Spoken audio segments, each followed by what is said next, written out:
Hello everyone, hope all of you are fine and safe at home. So today we'll discuss in detail about the topic semiconductor lasers, construction and operation.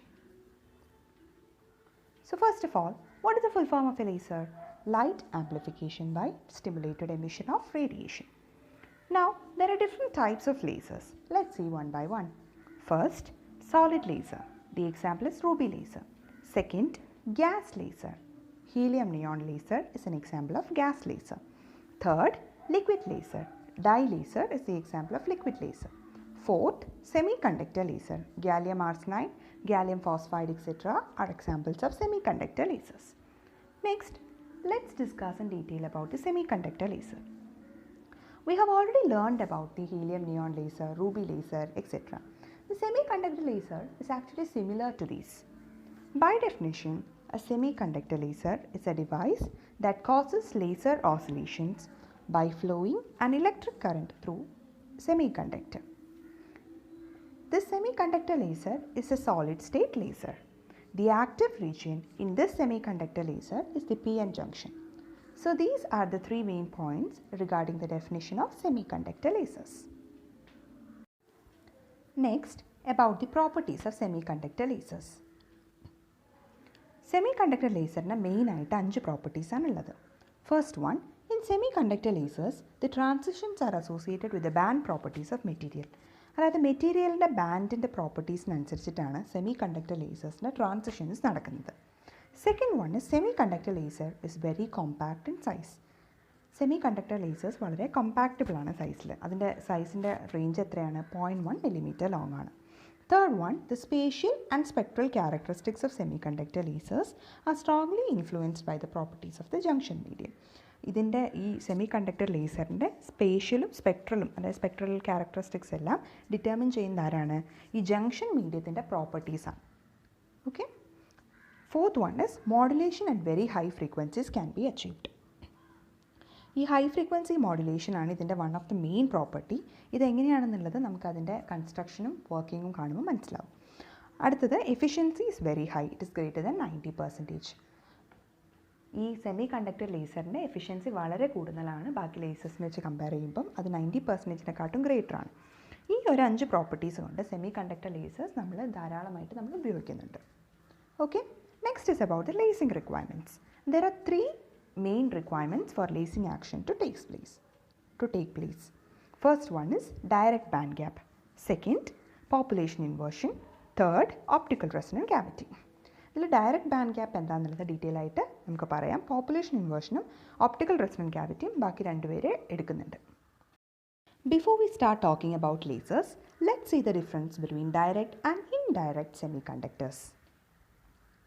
In direct bandgap semiconductors, the recombination process occurs without a change in electron momentum. The recombination process releases light as photons. In indirect bandgap semiconductors, a change in electron momentum is required for recombination to occur. This process releases heat as phonons. അപ്പോൾ നമുക്ക് എന്ത് മനസ്സിലായി? ഈ direct band gap സെമി കണ്ടക്ടേഴ്സിൽ ഇലക്ട്രോണിൻ്റെ മൊമെൻറ്റത്തിന് യാതൊരു ചേഞ്ചും ഇല്ല. അവിടെ എനർജി റിലീസ് ചെയ്യുന്നത് എന്തായിട്ടാണ്? ഫോട്ടോൺസ് ആയിട്ടാണ്. ഇനി ഇൻഡയറക്റ്റ് ബാൻഡ് ഗ്യാപ്പ് സെമി കണ്ടക്ടേഴ്സിൽ ഇലക്ട്രോണിൻ്റെ മൊമെൻറ്റം ചേഞ്ച് ചെയ്യുന്നുണ്ട്. അവിടെ എനർജി റിലീസ് ചെയ്യുന്നത് എന്തായിട്ടാണ്? ഫോണോൺസ് ആയിട്ടാണ്. ഇതാണ് ഇത് രണ്ടും തമ്മിലുള്ള ഡിഫറൻസ് എന്ന് പറയുന്നത്. So here, the difference between the direct and indirect band is very important for laser devices which require direct semiconductor to generate photons. Working of a semiconductor laser. So this is a symbol figure which shows the working of a semiconductor laser. അപ്പോൾ ഈ ഒരു ഫിഗറിനെ 2 പാർട്ടായിട്ട് നമ്മൾ divide ചെയ്തിട്ടുണ്ട്. First part എന്ന് പറയുന്നത് energy bands of heavily doped P N junction ആണ്. രണ്ടാമത്തെ പാർട്ട് എന്ന് പറയുന്നത് heavily doped P N junction under forward biased condition. അപ്പോൾ നമ്മൾ ഫസ്റ്റ് പാർട്ട് എടുക്കുകയാണെങ്കിൽ നമുക്ക് കാണാം there are 2 bands, conduction band and the valence band. So for P region, what are the majority charge carriers? Holes are the majority charge carriers which is present in the valence band. In the case of N region, the majority carriers are electrons and they are present in the conduction band. The Fermi level in case of P region is present in the valence band and in the case of N region is present in the conduction band. അപ്പോൾ ഇതാണ് ഒരു normal കേസിൽ ഉള്ള ഒരു diagram. അപ്പോൾ നമുക്ക് കാണാം depletion region comparatively larger ആണ്. So now moving on to the next part of the figure. Here നമ്മളൊരു ഒരു ഫോർവേഡ് ബയസിങ് കൊടുക്കുകയാണ്. ഫോർവേഡ് ബയസിംഗ് എന്ന് വെച്ചാൽ എന്താ? The positive terminal is connected to the P region and the negative terminal is connected to the N region. That is what is meant by forward biasing. So when forward biasing condition is applied, the electrons and holes try to cross the depletion region and the process of recombination take place. Recombination എന്ന് പറഞ്ഞാൽ എന്താ? ഇലക്ട്രോൺസും ഹോൾസും depletion region cross ചെയ്തിട്ട് അവർ combine ചെയ്യാൻ നോക്കും. അതിനാണ് നമ്മൾ എന്ത് പറയുന്നത്? റീകോമ്പിനേഷൻ എന്ന് പറയുന്നത്. When this happens, an energy equivalent to the energy gap will be released as photons. അപ്പോൾ ഈ ഇലക്ട്രോൺസും ഹോൾസും തമ്മിൽ കമ്പൈൻ ചെയ്യുമ്പോൾ ഈ എനർജി ഗ്യാപ്പിന് ഇക്വലൻ്റ് ആയിട്ടുള്ള ഒരു എമൗണ്ട് ഓഫ് എനർജി എന്തായിട്ട് റിലീസ് ചെയ്യപ്പെടും? ഫോട്ടോൺസ് ആയിട്ട് റിലീസ് ചെയ്യപ്പെടും. ഇതാണ് ഒരു basic principle of a semiconductor laser. Not only semiconductor lasers, LED-സിലും നമ്മൾ ഇതേ പ്രിൻസിപ്പിൾ തന്നെയാണ് അപ്ലൈ ചെയ്യുന്നത്. പക്ഷേ ഡിഫറൻസ് വരുന്നത് അതിൻ്റെ കൺസ്ട്രക്ഷനിലാണ്. അപ്പോൾ ഇത് ക്ലിയർ അല്ലേ? Next we will move on to the construction of a semiconductor laser. A semiconductor laser is formed by sandwiching a thin layer of semiconductor between the P and N type of layers, forming a PN junction. These two layers are perfectly polished and behave as mirror surfaces. The other two ends are the roughened ends. The front and back side are made as reflecting surfaces. The back side is highly reflecting and the front side is partially reflecting, and the laser beam is allowed to emit in that direction. When we provide appropriate biasing conditions, the process of recombination occurs and the laser beam is emitted. This structure is called the Fabry-Perot cavity, and from this video we got a brief idea about the construction of a semiconductor laser. Now consider this figure. In this figure, the top and bottom regions are metallized to provide biasing. The side regions are roughened to prevent the light to pass through that region. The back and front regions are made partially and fully reflecting.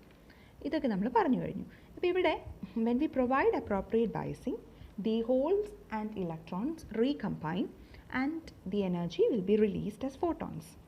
അപ്പം ഈ depletion റീജിയനിൽ ഉള്ള carrier concentration എന്ന് പറയുന്നത് law ആയിരിക്കും. അത് depletion റീജിയനിൽ നമുക്ക് ചാർജ് കാരിയേഴ്സ് ഒന്നുമില്ല. So we must know that the lesser the charge concentration, the more will be the refractive index. So in the depletion region, the refractive index will be greater. Our laser beam will have to escape from a medium in which the refractive index is greater to a medium in which the refractive index is lower. That is, the laser beam will have to move from a denser medium to a rarer medium. So in that case, the process of total internal reflection will take place. അതായത് നമുക്കിവിടെ കിട്ടുന്ന output എന്ന് പറയുന്നത് will be the result of multiple reflections.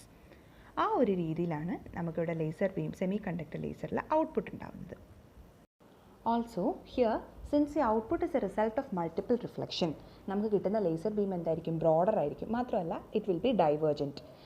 This is one of the main disadvantage of these kind of lasers. Disadvantages. There are mainly three disadvantages. One, as I told, is the large divergence of the beam, and the next one is very low optical purity. This is actually due to this divergence. അതായത് നമുക്ക് കിട്ടുന്ന output എന്ന് പറയുന്നത് multiple reflection കഴിഞ്ഞ് വരുന്നുണ്ട്. അതിൻ്റെ optical quality എന്ന് പറയുന്നത് വളരെ ലോ ആയിരിക്കും. Then the next one is very low power. The power will be of the order of few milliwatts. And these are the three disadvantages of semiconductor lasers. So in this video, we discussed the different types of lasers, mainly the semiconductor lasers, the properties of semiconductor lasers, lasing requirements, direct and indirect semiconductors, then the construction of semiconductor lasers and its working. Thank you.